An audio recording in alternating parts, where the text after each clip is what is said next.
生命再造之恩，提摩太前書1章15、16節。本篇出自邱放河牧師1994年出版靈修作品集第2冊，入廠維修。禮拜五晚，我同幾位弟兄姊妹一齊去參加咗紐約 Fashion 第一浸信會所舉行嘅皇后區短宣訓練。喺呢一次嘅訓練當中，我哋都學咗唔少傳福音嘅須知同埋技巧，我哋以前係唔知嘅，使到我哋本來唔太熱心傳福音嘅人都加深咗呢一重嘅熱切感。喺訓練當中，我哋需要預備一篇大概500字嘅個人見證文章。換句說話講，就係將我哋喺未信主之前嘅光景、信主時候嘅掙扎，同埋信道嘅時候同人哋分享嘅嘢，以至於我哋喺街頭同人分享福音嘅時候，可以將我哋嘅個人見證同大家嚟講。不過礙於時間嘅關係，我哋唔可以有一篇好長嘅個人見證文章。若果唔係未講完，嗰個途人就已經告辭啦。要用500字左右嚟講出自己過往30幾年嘅境況，實在係好唔容易。但係當寫咗落嚟嘅時候，不知不覺就從心底裏邊湧出對主嘅讚美同埋感恩。以下就係我生命再造嗰陣時嘅情景。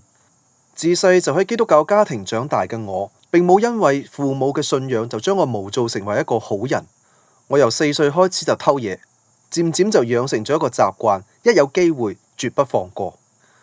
因此我媽媽都曾經因為我偷錢俾人哋捉到而對我話：你可唔可以見到人哋銀包嗰陣時偷少次得唔得呢？當然呢一個並唔係我信主之前嘅全部，仲有賭錢啦、鬼混啦、考試出術啦、街頭搶劫等等。俾警察捉上差館2次，上法庭1次，又監守行為1年。喺學校裏邊嘅行為最高壞紀錄係2個大過、2個小過、2個缺點。結果有一次俾人勸喻出校，有一次俾校方開除學籍。雖然係咁，內裏充滿住污糟邋遢嘅我，外表仲好似係一個基督徒，每個禮拜仲去教會參加崇拜。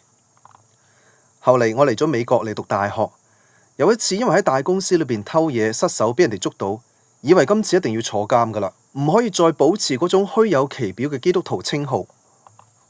點知道呢個時候，腦海裏邊浮現出一節教會以前經常讀到嘅經文，就係並要在患難之日求告我，我必搭救你，你也要榮耀我。我即刻就懇切咁樣喺神嘅面前認罪禱告。呢一個係我以前喺所謂基督徒生活當中未試過要做嘅事。我願意因為神嘅拯救而一生侍奉佢。好奇妙嘅係，上帝聽咗我嘅禱告，佢救我脫離咗呢一個厄運，使我覺醒到呢一位神並唔係只係我父母嘅神，原來都係我嘅神，係又真又活嘅救主。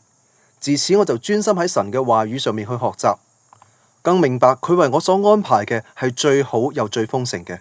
因為聖經話：從前偷竊的不要再偷，總要勞力親手作正經事，就可有餘，分給那缺少的人。而家我成為咗一位傳道人，喺神所賜平安喜樂嘅生活裏邊，亦都將嗰個救人嘅福音傳俾嗰啲有需要嘅人。請問神拯救人嘅愛心係幾咁大呢？豈唔係教我哋一生都讚頌不停嗎？